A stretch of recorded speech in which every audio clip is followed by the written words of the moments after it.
Halo, saya Seto Wijaya. Hari ini saya akan menjelaskan mengenai tanah longsor dan cara untuk mitigasi tanah longsor sebagai tugas geografi.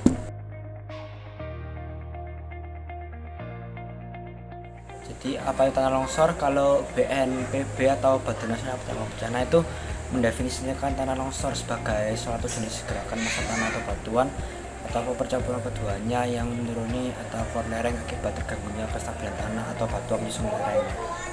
Sementara kalau sumber lain itu mengartikan kalau tanah longsor itu adalah perpindahan material pembentukan lereng berupa batuan, bahan rombakan, tanah, ataupun campuran material-material tersebut yang bergerak ke bawah atau keluar lereng.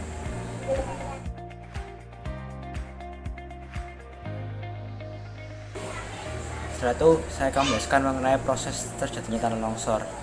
Jadi bagaimana proses terjadinya tanah longsor? Jadi ini dapat terjadi itu apabila air yang meresap dalam tanah atau menyebabkan bobot tanah bertambah. Habis itu menempuh sampai ke bidang gelincir hingga menyebabkannya bergerak keluar lereng. Jadi apabila gaya pendorong pada lereng itu lebih besar daripada gaya penahan, maka terjadilah longsor. Jadi gaya penahan itu umumnya itu dipengaruhi oleh kekuatan batuan dan kepadatan tanah, sedangkan gaya pendorong itu dipengaruhi oleh besarnya sudut kemiringan lereng air, beban serta berat jenis tanah batuan. Jadi bencana tanah longsor ini sering muncul di musim hujan setelah musim kering yang menyebabkan permukaan tanah itu retak dan berpori. Jadi saat tanah retak itu maka air hujan itu makin mudah meresap ke bagian dalam tanah, membuat kandungan air dalam tanah itu menjadi jenuh. Jadi air yang terakumulasi di dasar lereng itu memicu gerakan lateral sehingga mudah bergerak menuruni lereng. Tapi kalau ada banyak pohon maka tanah itu tidak mudah longsor. Maka dari itu penghijauan di daerah perbukitan, pegunungan dan sekitar lereng itu penting untuk dilakukan.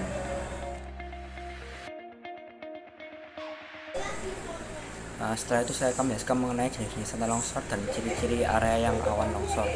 Jadi supaya kita lebih waspada terhadap jatuhnya korban baik jiwa maupun harta, maka kita tuh dapat mengenali ciri-ciri daerah yang akan mengalami tanah longsor. Selain itu untuk mengenali kerawanan bencana ini, jenis-jenis tanah longsor itu juga perlu diketahui. Jadi saya akan menjelaskan mengenai ciri-ciri kawasan rawan bencana tanah longsor terlebih dahulu. Jadi yang pertama itu umumnya itu terjadi di wilayah perbukitan dan lereng gunung dengan kemiringan 20 derajat, sama lapisan tanah di bagian atas lereng itu cenderung tebal. Yang ketiga, lahan gundul itu tidak ada pepohonan sehingga lereng terbuka. Yang keempat, terdapat retakan tanah di atas lereng dan tebing.